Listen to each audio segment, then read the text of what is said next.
Hey guys, Aluran back with a new battle again versus khudafis, however you pronounce it.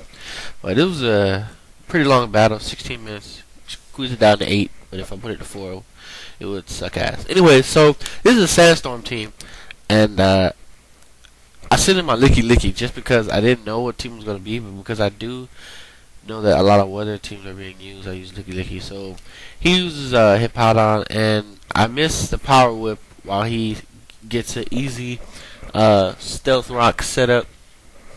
So I'll go for power whip the second time, and it makes a hit. It doesn't do as much damage. Well, it does a good amount of damage.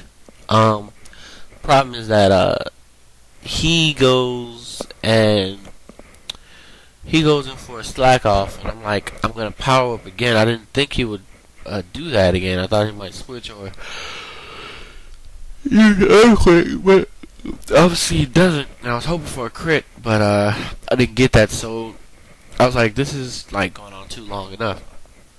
So he does another slack off, and I go in for I just need the explosion because I know it's gonna still kill him, regardless. That's stabbed. That's life orbed.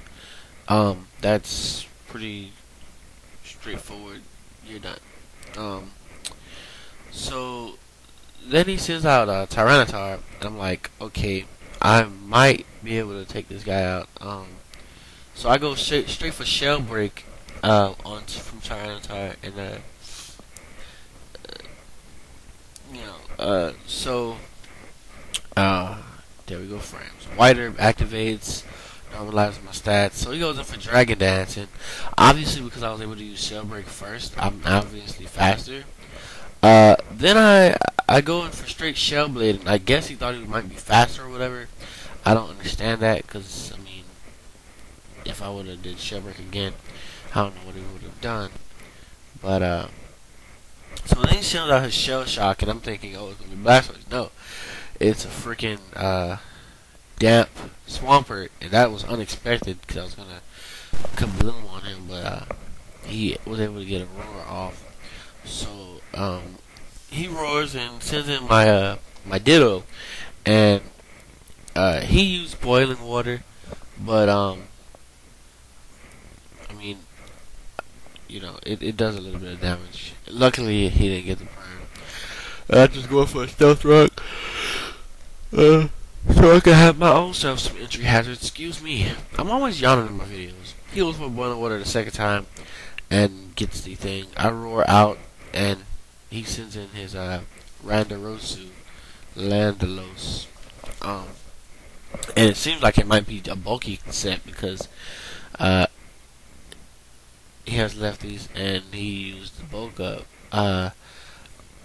I went in for boiling water just because I knew that this guy is gonna be weak to it. Period. It's stabbed and it could get the burn. It does not get the burn, however, which is a little disappointing. And I went for boiling water again, I believe, after his earthquake. But he kills, and that kind of sucks for me.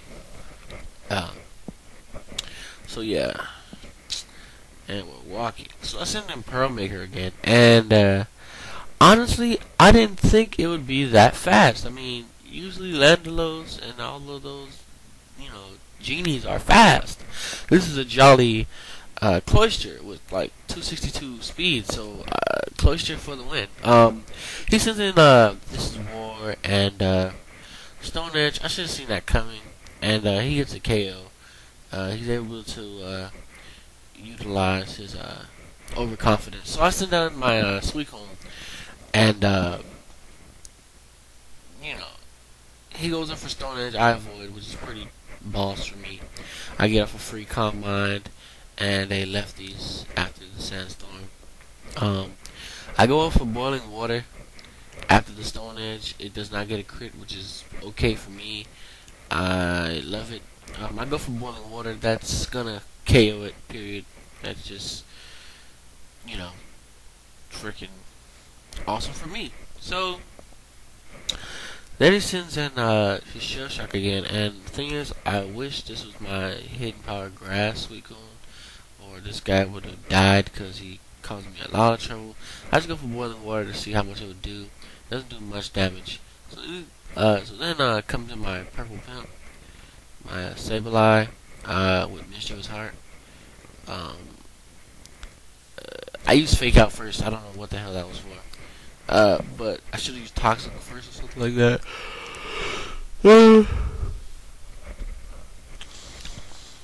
Yeah, so I used Toxic second turn, and he just EQs, and it doesn't kill me, and I'm happy about that. So now comes in the time where I just recover spam because that's just what I fucking do. And yeah, so it's time to recover spam, and he's not going to kill me with one hit from Earthquake because he has a bulky Swampert, obviously. And my thing is that my Sableye is actually bulky as well. Sableye doesn't necessarily need anything with Nightshade. Nightshade does 100, period. So, yeah, pretty pro.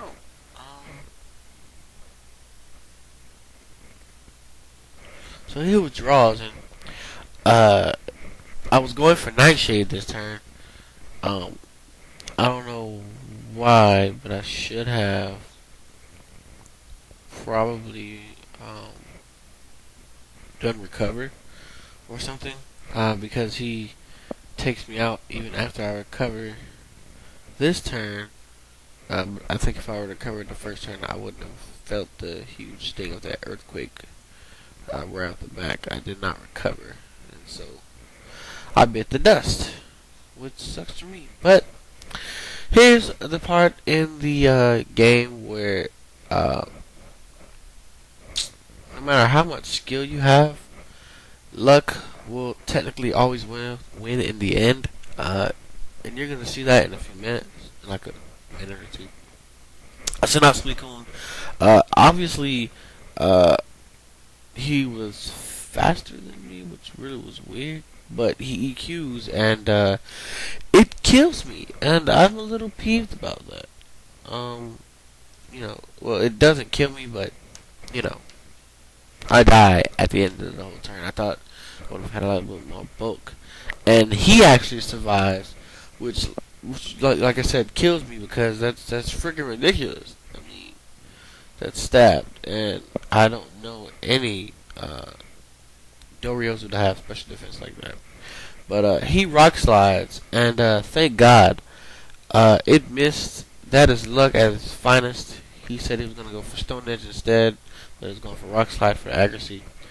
So I killed off the one threat he has, and I know I'm faster, so I use Energy Ball, and that is good game. Comment, rate, subscribe to khudafis. Aluran signing off.